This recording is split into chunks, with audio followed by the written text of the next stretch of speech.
নমস্কার বন্ধুরা, আজকে নিয়ে এসেছি দারুণ স্বাদের অনুষ্ঠান বাড়ির মতন আমের চাটনির রেসিপি নিয়ে। এইভাবে বানালে কিন্তু ছোট থেকে বড় সবাই খেতেই পছন্দ করবে, আর এর স্বাদ দুর্দান্ত হয়ে থাকে। তবে চলুন বন্ধুরা, দেরি না করে দেখে নিই কীভাবে বানালাম এই আমের চাটনির রেসিপি।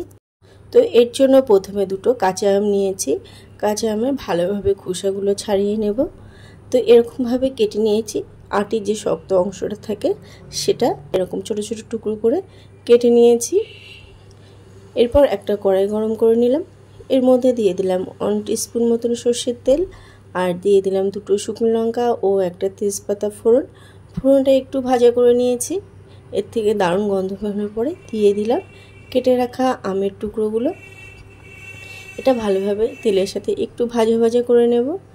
তো এরপর এর মধ্যে দিয়ে দিলাম স্বাদ মতন লবণ, আর দিয়ে দিলাম হলুদ গুঁড়ো, আর কাশ্মীরি রেড চিলি পাউডার দিয়েছি একটু কালারের জন্য।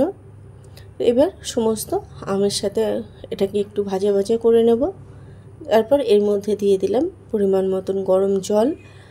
গরম জলটা দিলে আমটা কিন্তু খুব সহজেই সিদ্ধ হয়ে যায়। তো 10 মিনিট মতন আমি সিদ্ধ করে নিয়েছি।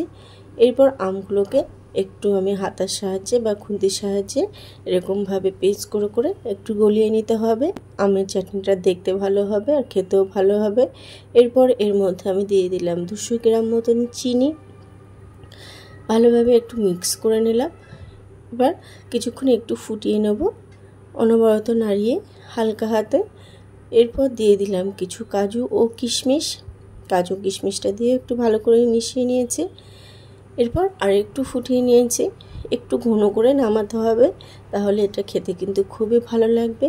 আর বন্ধুরা অবশ্যই এখানে 5 ফোড়ন শুকনো গুঁড়ায় ভাজা করে মশলাটা দিয়ে দেবেন। তো ভিডিওটি আমার ডিলিট হয়ে গেছে, ওই জন্য দেখাতে পারলাম না। তো বন্ধুরা, রেডি হয়ে গেল দারুণ স্বাদের অনুষ্ঠান বাড়ির মতন আমের চাটনির রেসিপিটা আপনাদের কেমন লাগলো অবশ্যই কমেন্ট করে জানাবেন। ভালো লাগলে লাইক শেয়ার করার অনুরোধ রইল। ইউটিউব থেকে দেখলে চ্যানেলটি সাবস্ক্রাইব, আর ফেসবুক পেজ থেকে দেখলে পেজটি ফলো করার অনুরোধ রইল। আজ এই পর্যন্তই, আবারও হাজির হব অন্য কোনো রেসিপির সাথে। সবাই ভালো থাকবেন, সুস্থ থাকবেন।